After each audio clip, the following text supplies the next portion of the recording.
उसके आगे जो पहला सेगमेंट मैंने बताया बाल्टीमोर वाला, लेकिन आज का जो मेन सेगमेंट है वो है कि कौन-कौन सी लैब टेक्निक्स हैं, जिससे आप टाइमली और एक्यूरेसी के साथ वायरल आइडेंटिफिकेशन कर सकते हैं। वायरस का जैसे अब मैं आपको बोलूँ कि वायरस का आपको आइडेंटिफाई करना है विद अ माइक्रोस्कोपी, देन आप इलेक्ट्रॉन माइक्रोस्कोपी का यूज़ करेंगे, लेकिन उसका मैंने क्रोनोलॉजिकल टाइम पीरियड भी लिखा है यहाँ पे कि ताकि समझ में आए कि ट्रेडिशनल मेथड जो चले आ रहे थे और आज के जो मॉडर्न मेथड भी आ चुके हैं 2015-2018 के बाद भी, उसमें कैसे-कैसे एडवांसमेंट हुई है। क्लियर है? तो जैसे मैंने यहाँ पे क्रोनोलॉजिकल सीक्वेंस देखिए लिखा है।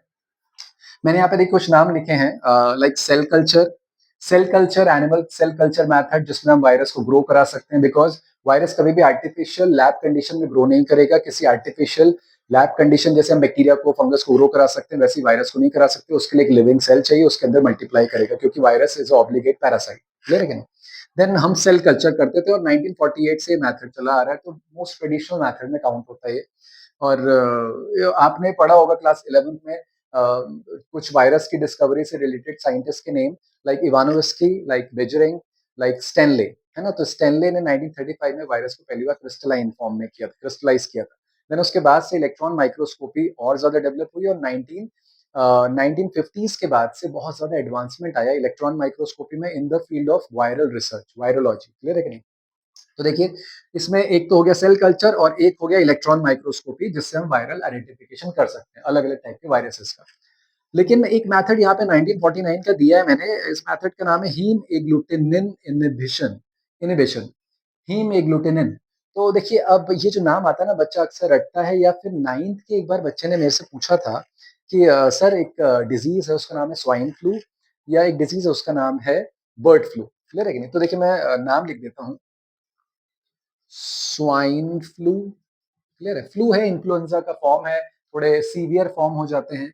स्वाइन फ्लू और एक हो गया आपका बर्ड फ्लू, एवियन इन्फ्लुएंजा, है ना? Bird flu. तो देखिए अब वो बच्चे ने मेरे से पूछा सर ये डिज़ीज़ के नाम हमने वायरल डिज़ीज़ में पढ़े हैं, बैक्टीरियल में तो नहीं पढ़े हमने, फंगल में नहीं पढ़े। दीज़ आर वा आपकी वायरल डिज़ीज़। लेकिन स्वाइन फ्लू का वायरस का नाम क्या है सर? तो मैं कहता हूँ देखो अभी ये थोड़ा एडवांस क्लास में थोड़ा पढ़ेंगे, लेकिन फिर भी बच्चा इंसिस्ट करता है कि सर नाम बताइए। तो मैंने नाम लिखा, स्वाइन फ्लू के वायरस का नाम है H1N1 और बर्ड फ्लू का नाम है H5N1। तब उस बच्चे की क्यूरियोसिटी थी कि सर ये H और N का मीनिंग क्या है? तो मैंने कहा H for haemagglutinin and N for neuraminidase. H for heme agglutinin and N for neuraminidase। और ये एंजाइम्स हैं, प्रोटीन्स हैं, जो वायरल का पूरा स्ट्रक्चर है, जो आप देखते हैं उसका जो कैप्सिड स्ट्रक्चर है, उसका जो कैप्सिड प्रोटीनेशियस स्ट्रक्चर का बना है, जब वो शुगर मॉलिक्यूल शुगर मॉइटी के साथ कंबाइंड होता है, तो वो फॉर्म करता है ग्लाइकोप्रोटीन, जीपी, ग्लाइकोप्रोटीन। तो हीम एग्लूटिनिन और neuraminidase are protein, actually these are glycoprotein जो उसके अपर कैप्सिड स्ट्रक्चर में आपको मिलेंगे। किसी दिन वो स्ट्रक्चर बना के दिखाऊंगा कि कैसे होता है एच और एन। तो उसी से रिलेटेड है ये हीम एग्लूटिनिन और न्यूरामिनिडेज। और इसके अलग अलग स्ट्रेन है, अलग अलग फॉर्म है, जैसे H1N1, H5N1, H7N1। तो ये स्वाइन फ्लू करते हैं, बर्ड फ्लू करते हैं, एवियन इन्फ्लुएंजा करते हैं, तो उससे रिलेटेड। तो उसी से रिलेटेड एक मेथड भी है जिसमें हम टेस्टिंग करते हैं वो जो वायरस का जो प्रोटीनेशियस स्ट्रक्चर है, जो ग्लाइकोप्रोटीन है, उसी से रिलेटेड। तो हीम एग्लूटिनिन इनिबिशन मेथड भी ट्रेडिशनल मेथड में काउंट होता है, बहुत पहले से चला आ रहा है और वायरल आइडेंटिफिकेशन में एक मेन रोल प्ले करता चला आ रहा है बहुत टाइम से। Even electron microscopy, electron haemagglutinin inhibition method, animal cell culture method जिसमें वायरस को ग्रो कराते हैं। इसके अलावा बहुत सारे एडवांस मेथड है, आपने सुना ही होगा नाम। जैसे बहुत सारे बच्चे नीट वीट के एग्जाम देते हैं, देन वो इस निष्कर्ष पे कंक्लूजन पे पहुंचते हैं कि अब तो 2 साल हो गया, 3 साल हो गया, अब हम क्या कर सकते हैं, हमारी लाइफ में सब खत्म हो गया है। फिर वो एक नाम पे आते हैं बायोटेक्नोलॉजी, एक नाम उसने मेरे मुंह से सुना होता है बच्चे ने माइक्रोबायोलॉजी, क्योंकि मैं खुद भी माइक्रोबायोलॉजिस्ट हूँ। देन उसमें भी मेडिकल माइक्रो है, सॉयल माइक्रो, एग्रीकल्चर है, प्लेन माइक्रो, इंडस्ट्रियल माइक्रो है।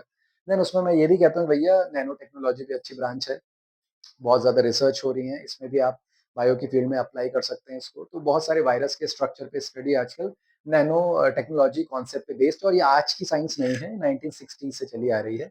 हाँ, वायरोलॉजी पे इसका रिसर्च थोड़ा एडवांसमेंट सन 1990 के बाद ज़्यादा स्टार्ट हुआ है ना। इसके अलावा देखिए रेडियो इम्यूनो एस्से, इसको शॉर्ट में कहते हैं रिया। रिया मेथड एक हम रुड़की में पढ़ाते थे, तो एक स्टूडेंट थी उसका नाम था रिया। तो हम जब पढ़ा रहे थे तो हँसने लगी, मैंने कहा एलाइज़ा तो आप पढ़ रहे हो बायोटेक में या फिर हेल्थ एंड डिजीज़ में, एड्स और एचआईवी की टेस्टिंग के लिए, या ELISA is a antigen antibody interaction method. तो मैंने कहा एक रिया मेथड भी होता था, पहले यूज़ किया जाता था, उसमें रेडियो एक्टिव या आपके रेडियो आइसोटोप आयोडीन 125 जैसे रेडियो एक्टिव सब्सटेंसेस का यूज़ किया जाता था फॉर आइडेंटिफिकेशन ऑफ एंटीजन और एंटीबॉडी, है ना? तो मैंने बोला रिया ये RIYA वाला रिया नहीं है, ये RIA वाला है, इसको बोलते हैं रेडियो इम्यूनो एसे। तो ये भी मेथड पहले होता था, देखिए मैंने लिखा 1968 से फॉलो किया जा रहा है। इसके अलावा न्यूक्लिक एसिड हाइब्रिडाइजेशन मेथड 1970 से फॉलो किया जा रहा है। Nucleic acid like DNA, RNA, clear है कि नहीं? और हाइब्रिडाइजेशन मेथड आप थोड़ा रिलेट करेंगे जब आप पढ़ेंगे DNA fingerprinting method in the molecular basis of inheritance chapter, उसका जो लास्ट टॉपिक है आपका डीएनए फिंगरप्रिंटिंग, वहाँ पे आप पढ़ते हैं VNTR, variable number tandem repeat, clear है कि नहीं? उसको हाइब्रिडाइज करवाते हैं, जो हमें क्राइम सीन या इन्वेस्टिगेशन जो सैंपल मिला है उसके साथ वीएनटीआर वाले को हम हाइब्रिडाइज करवाते हैं। तो उसी से रिलेटेड ये टेक्निक है, 1970 में हुई है।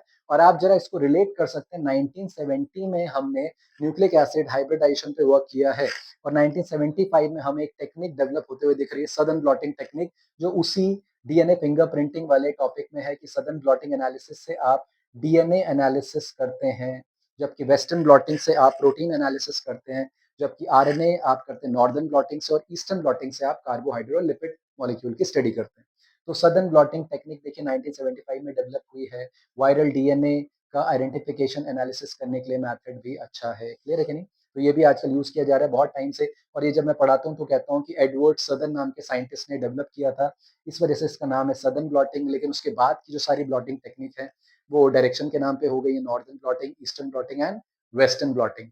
तो खास तौर पे देखिए नॉर्दर्न और ईस्टर्न तो कभी भी सिलेबस में थी नहीं, सदर्न और वेस्टर्न ही थी। वेस्टर्न ब्लॉटिंग हम पढ़ते हैं जब एचआईवी एड्स का जो इन्फेक्शन होता है उसका कंफर्मेटरी टेस्ट हम करते हैं by the western blotting analysis, clear है कि नहीं? इसके अलावा पीसीआर आप सब पढ़ेंगे। पीसीआर पॉलीमरेज चेन रिएक्शन है, ये भी कैरिमुलस नाम के साइंटिस्ट ने, उनको नोबेल प्राइज मिला है। कैरिमुलस ने 1983 में इस टेक्निक को डेवलप किया था, पॉलीमरेज चेन रिएक्शन। पीसीआर आपके बायोटेक का एक मेन टॉपिक है, बोर्ड्स वाले बच्चों और नीट वाले, बहुत मेजर टॉपिक है पीसीआर। इवन आरटी पीसीआर नहीं है आपके में, real time reverse transcriptase PCR नहीं है, सिर्फ पॉलीमरेज चेन रिएक्शन।